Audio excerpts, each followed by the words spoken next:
为什么说一个社会真正的危险是规则开始让位于人，只要有法律、有法院、有警察，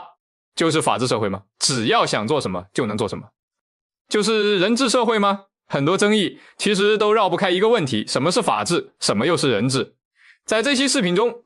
今天我用独特的视角和深入浅出的方式和大家聊一聊什么是人治和什么是法治。我先说下我的观点，在法治社会里，若一个个体要打一场官司，一般都是预期稳定、边界清晰、申诉有效，你不需要认识法官，你只需要认识字就可以了。在人治社会里，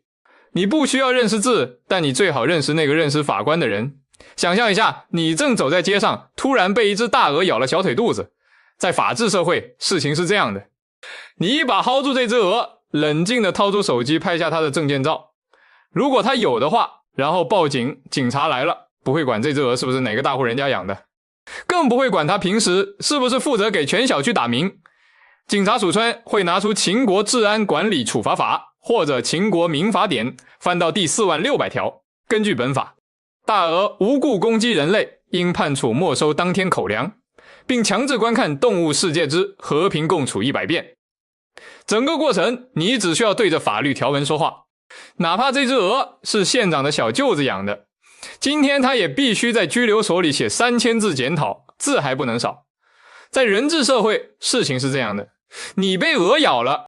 正疼的龇牙咧嘴，旁边围观群众分成了3派。 A 派说，这鹅主人可是我们村的张屠夫，家里有10几把杀猪刀，你惹得起吗？快跑吧。 B 派说，别急，我认识县太爷的师爷的干儿子，我这就去托关系，看能不能让这只鹅给你道个歉，但条件是你要给鹅买10斤小米押金。最惨的是，你抬头一看，发现那只鹅正站在一块石碑上，石碑上刻着俄国宪法，鹅永远是对的。这时候鹅的主人张屠夫出来了，他上下打量你一下，叹了口气，小伙子，今天我这鹅心情不好，平时它只咬公务员的，这样吧，我让它少咬你2口，你请我吃顿烧烤，这事儿就算平了。大家好，我是秦始皇，今天我用独特的视角和深入浅出的方式给大家解释一下人治和法治的区别。国家真正的失败从来不是坏人太多，而是好人开始越来越难活下去。当一个社会很多事情最终变成人说了算，规则就不会真正稳定存在，它会随人变脸，正义会随权力转向，而法律慢慢只剩下一层形式上的外壳。说到底就一句话，法治是规则约束权力，人治是权力决定规则。马克思有过一个非常直接的判断，当权力不再受到法律约束时，所谓秩序本质上只是个人意志的延伸，一旦法律开始服从个人，社会迟早会退回人治。但现实里，人们对法治社会的理解常常过于简单，很多人觉得只要有法律、有法院、有警察就是法治社会，但这些东西其实只是最低层的外在形式，真正决定一个社会是否法治的不是有没有法，而是3件事。第一，权力是否来自规则；第二，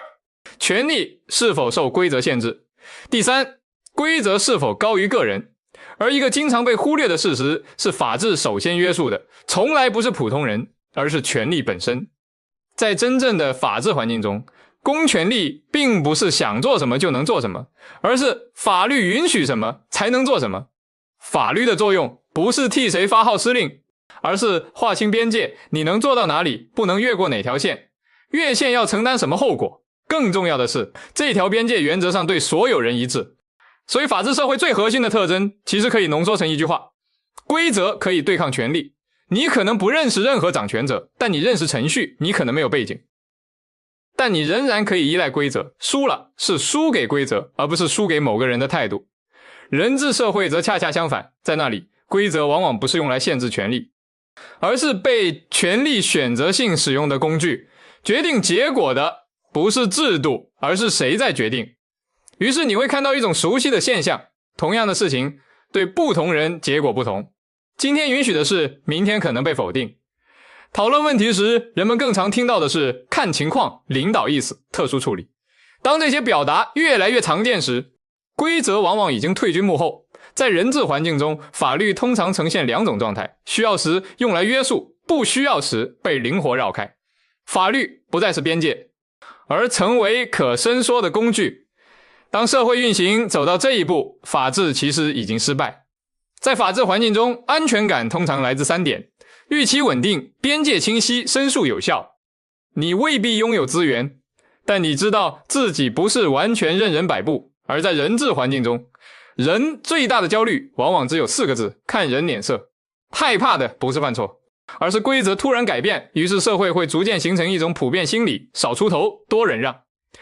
现实往往相反，人治社会表面平静，却结构脆弱。法治社会看起来争论不断，但系统反而更稳。总结一下，法治社会就像打游戏，规则是写死的代码。不管你是什么 VIP 玩家，还是刚注册的游客，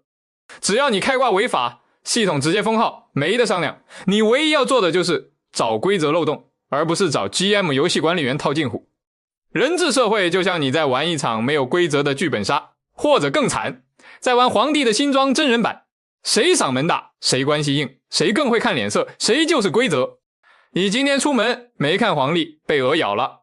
不是因为鹅错了，而是因为你今天运气不好，或者命里犯鹅。一句话暴击。在法治社会，你不需要认识法官，你只需要认识字。在人治社会，你不需要认识字，但你最好认识那个认识法官的人。